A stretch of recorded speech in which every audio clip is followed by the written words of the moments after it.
tal, amigas y amigos del Instituto Cervantes de Bruselas? Yo soy Ezra Alcázar y tendremos el día de hoy en esta serie de conversaciones con jóvenes y noveles escritores con letras emergentes, una charla con el escritor barranquillero, el escritor colombiano Fabián Buelvas, un escritor nacido en 1985, que es autor del libro de cuentos La hipótesis de la Reina Roja, publicado hace unos años, en 2017, por una pequeña editorial llamada Collage, una editorial de Barranquilla, pero que es importante recuperar libros de alto calibre literario y que están en estas pequeñas editoriales y que a veces no tenemos conocimiento, ¿no? Los textos de Fabián Buelvas han sido publicados en El Malpensante, en Nexos, El Heraldo, en el Cártel Urbano, en Crónica y The Clinic.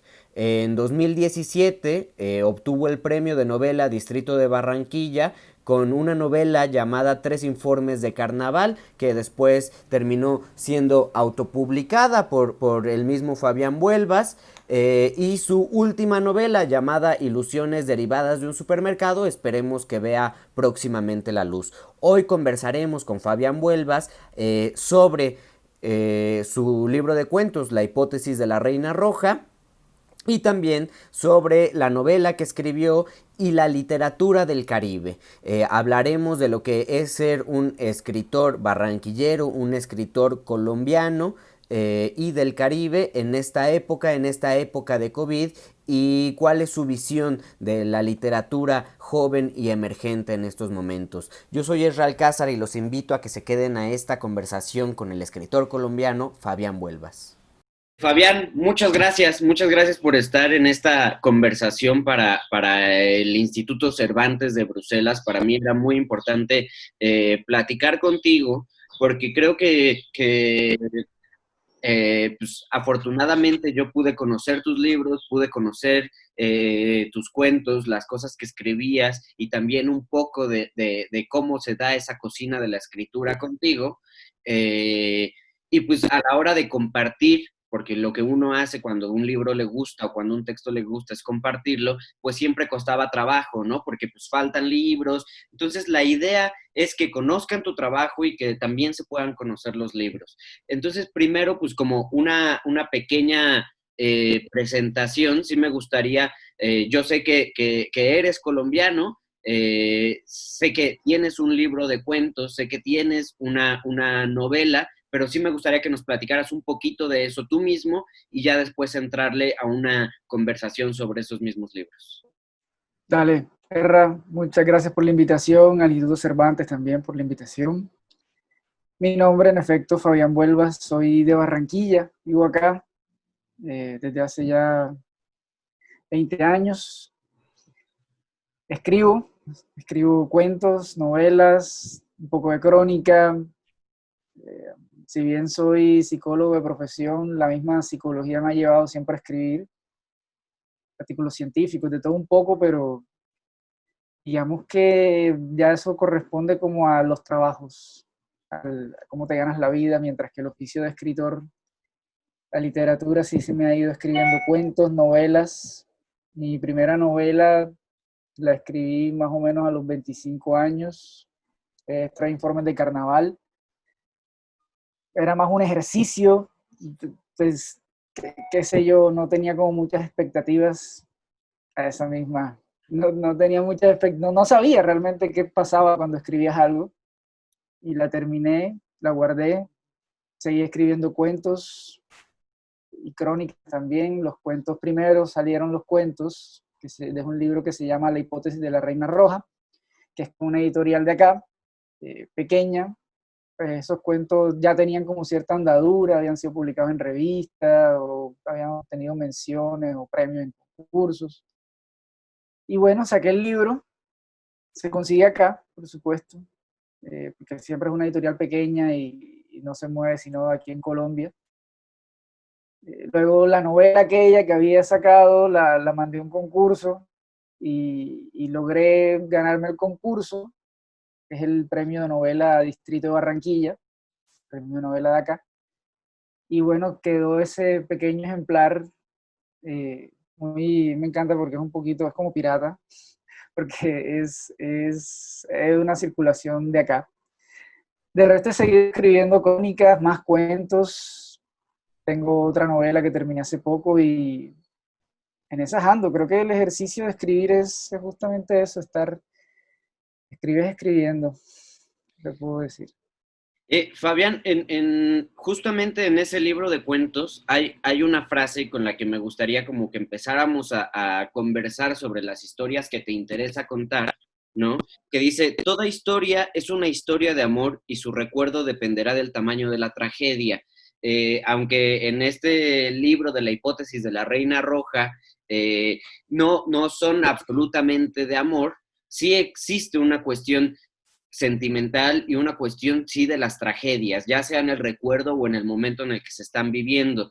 Me gustaría platicar un poco de qué fue lo que impulsaron a escribir esos cuentos, que ya hace tiempo que los escribiste, y cómo se ha ido desarrollando esa escritura, porque creo que de los primeros cuentos del libro, que son bastante breves, hay un cambio hacia el último cuento, que es el que le da título al libro, que es mucho más, no mucho, pero bueno, es más extenso que los otros, y también hay una combinación de personajes y de universos más amplia.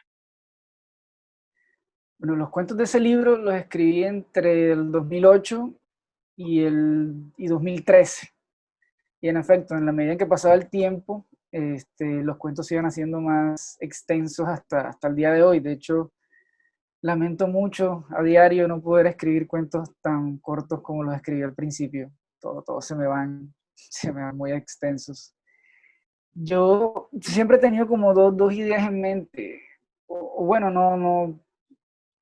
A ver, yo como trabajo en ciencia, es decir, fue mi trabajo, entonces me gusta un poco como todas las ironías, vericuetos que tiene todo eso y toda la poética oculta que puede tener la ciencia, incluso esa poética involuntaria que hacen los científicos. Y alguna vez leí, gracias a un libro que me pasaron, un libro que se llamaba así, La hipótesis de la Reina Roja. Y yo dije, este título está muy bueno.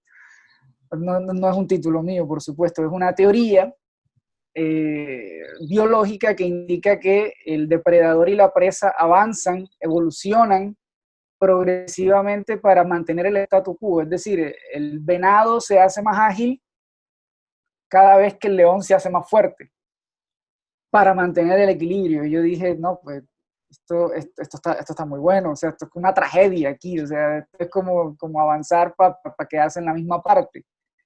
Y a partir de ahí empecé a desarrollar el cuento ya no como un asunto de la biología, sino como un asunto de amor. Y alguna vez también escuché a un buen amigo decir que solo hay dos historias en la vida, o son comedias o son tragedias. O la gente termina bien o la gente termina mal. Y yo dije, bueno, vamos a hacer que todo termine mal. También creo que estamos en un momento en donde todo está terminando mal, ¿no? También la nueva literatura, yo creo que lo que se está escribiendo por parte de los jóvenes escritores en diferentes latitudes apunta también a rever tal vez esas tragedias de una forma actual, porque pareciera que aunque vamos avanzando en muchos conocimientos sobre nosotros mismos a través de la ciencia y en cuestiones de derechos humanos y todo lo que quieras, la tragedia no cambia, sigue estando. Sí, yo creo que independientemente de esos, claro, es que luego están esos avances que se dan y todo esto que funciona, digamos, en términos macro, pero creo que la vida microscópica, la vida de uno, cada vez se va precarizando más. No solo en términos económicos, es decir, tú cada vez tienes menos espacios y digamos que todo este confinamiento lo pone en evidencia, pero esa precarización a la que no nos enfrentábamos desde hace décadas, creo yo, pero que ha sido progresiva, creo que nos termina dando a todos un halo fatalista, digamos, ya alejado de lo que pudieron haber sido, qué sé yo, por ejemplo, aquí en Colombia los años 50, 60, que había un gran interés, una gran capacidad de expansión, de cambio, de eso, de revolución, y al final nos quedamos ya no solo derrotados, sino además solos. Y esa idea me gusta explorarla mucho, cómo nos hemos ido precarizando poco a poco y cómo a pesar de esa precarización, pues intentamos seguir, intentamos meternos por las grietas que tiene toda esta realidad para hacer algo. En la hipótesis de la Reina Roja, también hay una cuestión que es el tema de los animales, que creo que es interesante a la hora de pensar también esa soledad y esa precarización, ¿no? Pienso en el, no sé, este cuento de que quieren derribar la casa, en el gato, o pienso también en el tigrillo del cuento donde va una chica manejando sobre la carretera y hay un accidente. Hay cierta relación también con el mundo animal. Yo creo que el animal, sobre todo el animal doméstico, o el que está cerca de las urbes, como puede ser un tigrillo o un venado, creo que son en últimas el símbolo de la indefensión, el símbolo de algo que requiere mucho cuidado y de un cuidado que no se le da. Los perros, por ejemplo, pues si tú lo tienes en tu casa y está muy bien, pero el sufrimiento del perro de la calle siempre me ha parecido como, pues además de desgarrador, sintomático, sintomático con lo que representa también la vida de uno. Y me gusta mucho utilizar entonces animales para representar ese sufrimiento, esa indefensión. Son, son tremendamente llenos de mala fortuna. Los perros de la calle, los animales que se atraviesan en la carretera, casi nada de eso termina bien. Pienso mucho en Saroyan, William Saroyan, que utilizaba mucho la idea del animal sin antropomorfizarlo, es decir, intentaba mostrar al animal en su animalidad, sin necesidad de ponerle algún tipo de valor o algún tipo de pensamiento humano, al menos intentándolo. Es un imposible, pero creo que intentaba acercarse al espíritu del animal y eso me interesa mucho. Ya no solo en los cuentos, sino en las novelas, siempre me estoy pensando como en animales y en particular en los animales de la ciudad. Claro, yo estaba pensando en esa supuesta indefensión de los animales en la calle y de los animales en nuestras casas, ¿no? Por ejemplo, pensando en los perros muchas veces han existido como una especie de protección de los mismos humanos, aunque no sé quién termina protegiendo a quién, ¿no? Y a la hora de pensar en la mala fortuna de los personajes que están en tus libros, ¿no? También hay un tema muy parecido, ¿no? En la propia indefensión y en la mala fortuna. Sí, yo no sé, recuerdo mucho el final del Proceso, que Kafka, que no tiene que ver con animales, pero pues, Kafka pasa por todos estos vericuetos legales, y al final el personaje dice, el personaje Joseph K. dice, como un perro. Así es que termino, como un perro. O sea, totalmente, o sea, no sabe por qué le pasa lo que le pasa, pero le está pasando. Y la metáfora que Kafka escoge un perro. Y eso siempre me dejó pensando porque que recuerde ahora no hay perros, no hay animales en la obra, pero es lo que él escoge para decir, no puedo estar peor. Eso siempre me dio vueltas. También hay un tema en la cuestión de ver ciertas historias más minuciosamente dentro de la vida de las personas, y esto me interesa sobre todo porque en esta serie de conversaciones vamos a hablar o voy a hablar con autores de diferentes latitudes, y creo que muchas veces se llega a englobar la literatura de un país por los personajes que conocemos, ¿no? Y terminamos pensando en Colombia como Bogotá, o terminamos pensando en México como la Ciudad de México, o te vas al extremo y lo piensas como en Juan Rulfo, cosas que no es ni una ni otra, es mucho más amplio, ¿no? Esta escritura del Caribe, ¿para dónde va? O cómo podrías marcarla también. Bueno, eso es justamente lo que creo que hay que hacer, empezar a, a pensar la literatura no en términos, en esas divisiones políticas, sino incluso más bien en estados o en regiones de la literatura. Eso sí me parece más que literatura, por ejemplo, colombiana, que puede tener un montón de matices, de vertientes, de influencias. Está lo que yo, donde me muevo, que es la literatura del Caribe. Qué se está haciendo en el Caribe, no solo en el Caribe continental, que es este, sino incluso la parte del Caribe insular de Colombia, o bueno, el resto del Caribe, el Gran Caribe. Creo incluso que la literatura del Caribe, más allá de, qué sé yo, de Derek Walcott o de algunos, o los cubanos, y queda mucho por explorar, sobre todo ese color del mestizaje, de unos problemas muy particulares que tiene el continente y las islas, y no sé, pienso mucho en qué se está haciendo ahora, pienso mucho en lo que se hace acá, en lo que hace, por ejemplo, autores de acá como María Matilde Rodríguez o Cristina Bendet, que tiene una novela fantástica que se llama Los Cristales de la Sal, que aprovecho para recomendar. Y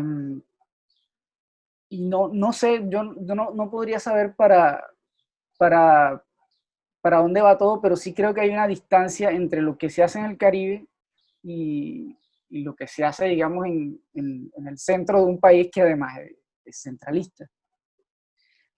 Yo creo que también hay una serie de autores que se han convertido en culto y que pues, son leídos actualmente como literatura universal, pero que en su momento fueron también orillados o dejados a ciertas zonas, ¿no? Y esto lo converso porque no puedo quitarme el tema del país y las lecturas últimas que he hecho, ¿no? Pensaba, por ejemplo, en autores como Andrés Caicedo, que tal vez no han tenido el reconocimiento necesario y que también tiene que ver con esta especie de globalización de cierta literatura. Sí, Andrés Caicedo, que pertenece, digamos, a otra región del país, pero que en todo caso no pertenece a ese centro con C mayúscula, es decir, ese sistema, ese motor desde donde se hace o se cree que se hace lo conocible. Creo que Andrés Caicedo ha tenido mejor suerte en Colombia, ciertamente.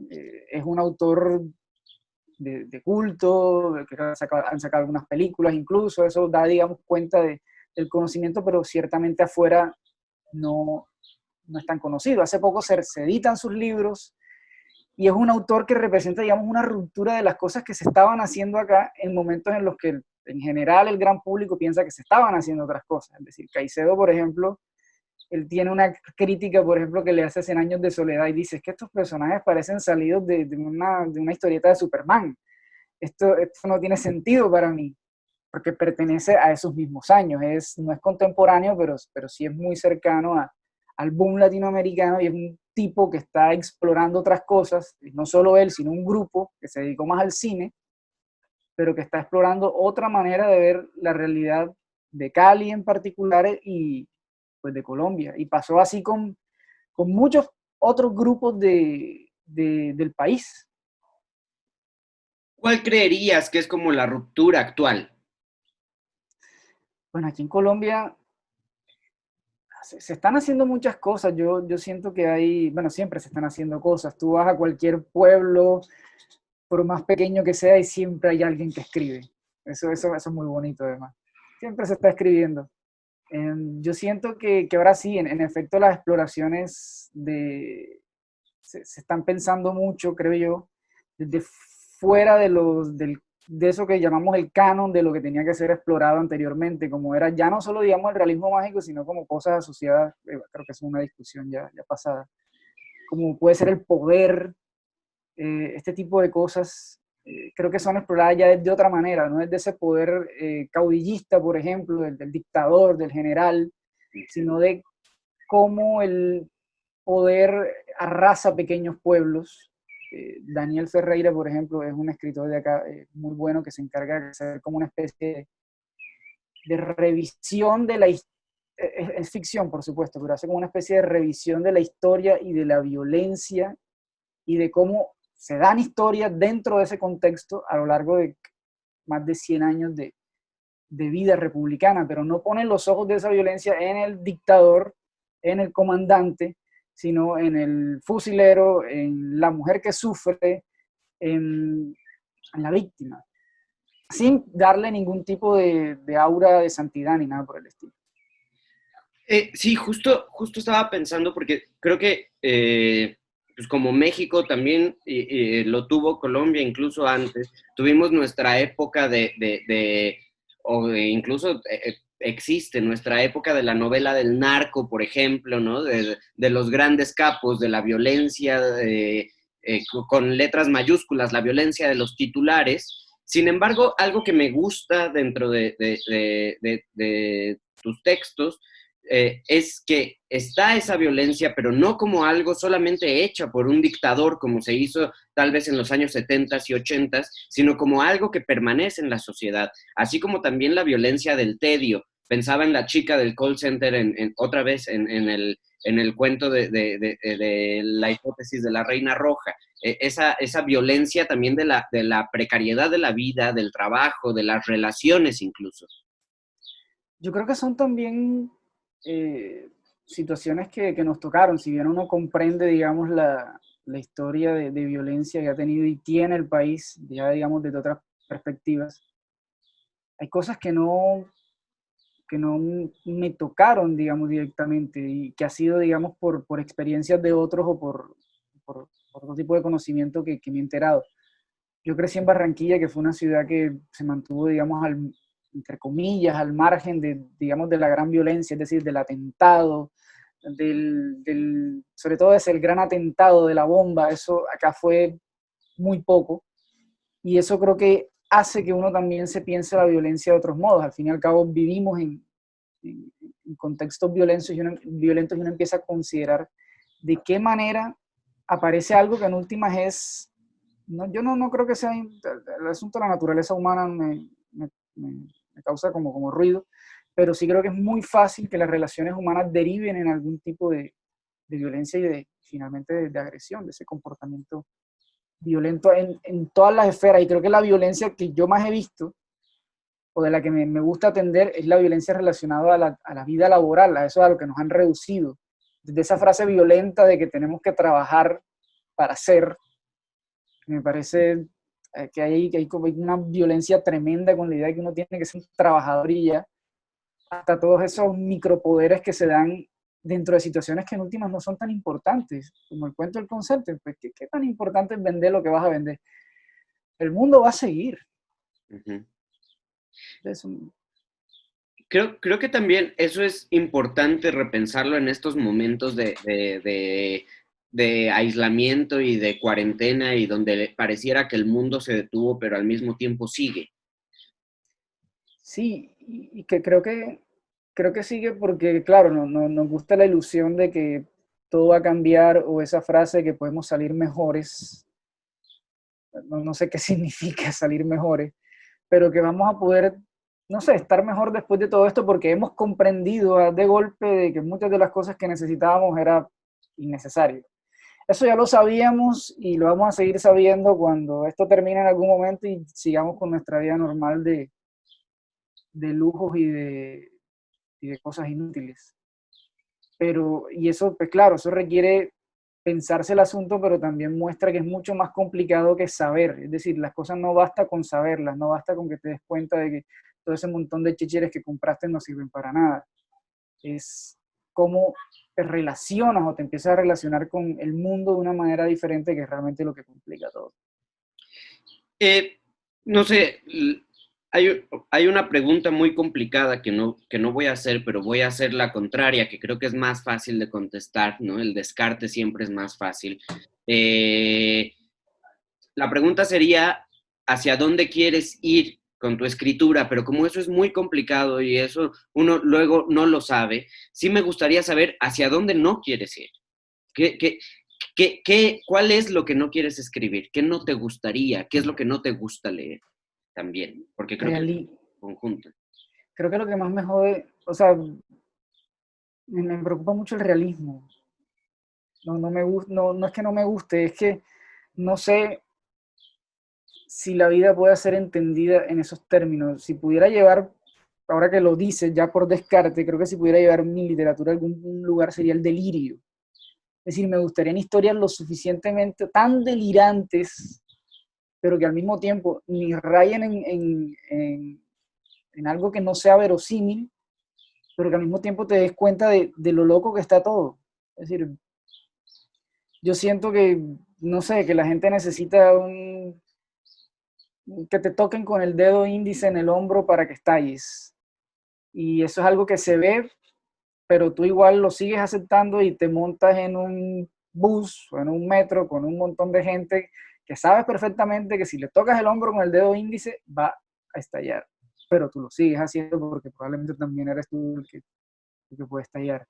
Me interesa cómo llevar la historia al delirio. No, no sé si se puede hacer, no sé si lo logre, pero en esas ando. Aún así, y bueno, ya podrás aclararme tú, a mí me parece que los textos que he leído tuyos son absolutamente realistas, ¿no? Aunque, y la magia queda sobre todo en la literatura y queda en el lenguaje, el delirio, siento yo, bueno, tú mismo. Sí, es que no, yo creo que no se trata de, o sea, creo que los elementos de esto que llamamos realidad, entiéndase como se entienda, ya dan, creo que ordenados de cierta forma para que todo termine siendo un tremendo malentendido. Creo que los malentendidos son pequeños desajustes de esa realidad que se dan muy fácil. Un pequeño número mal puesto, te lleva a llamar a alguien que no esperabas y se forma una conversación muy rara. Y todo el tiempo estamos como abocados a esas pequeñas cosas del azar, de cómo el azar va apareciendo, al fin y al cabo, ese azar, ese caos, en una vida que parece ordenada, pero que igual se puede vencer con una lógica diferente. Hace poco, por ejemplo, escribí una novela, la novela que terminé se trata de unas personas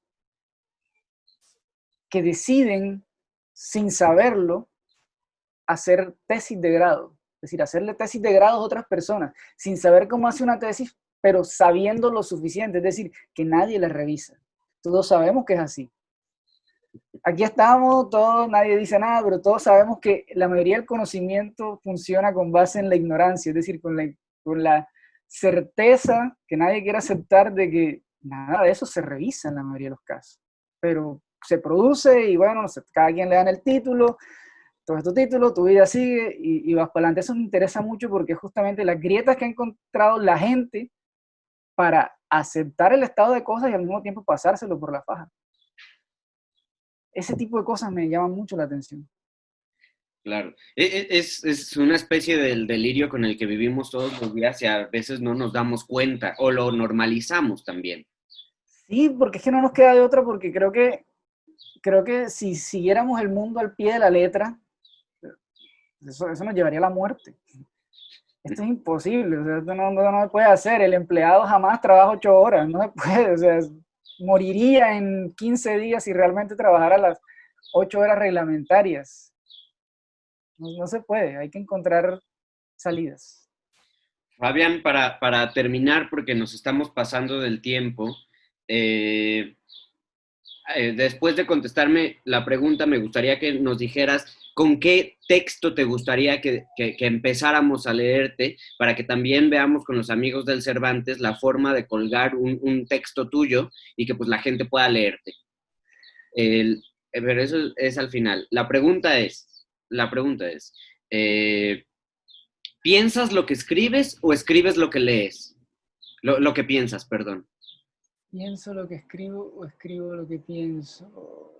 Yo creo que escribo lo que pienso, pero cuando estás escribiendo lo que piensas, te entran un montón de dudas y crees que estás haciendo las cosas al revés. Y nunca sabes exactamente si verdaderamente estás haciendo lo que crees hacer. Eso me pasa mucho, esa idea de que creo tener el control de alguna forma y que va, no pasa. ¿Y qué texto me gustaría? Bueno, definitivamente esos cuentos, creo que hay algunos que, no sé, creo que podrían leerse hasta el final. Podría ser desde el día que te fuiste, Alicia, las cosas han cambiado mucho, o la muerte de papá. Creo que son un par de cuentos que, no sé, creo que me agradaron cuando los escribí. Excelente. No, hombre, pues muchísimas gracias, Fabián. Gracias por estar con nosotros y esperamos pues, tener más libros tuyos y la forma de leerte en todas las partes. No, esperemos que sí. Gracias a ti y al Instituto por la invitación. Te mando un gran abrazo y nada, seguimos en contacto. Claro que sí.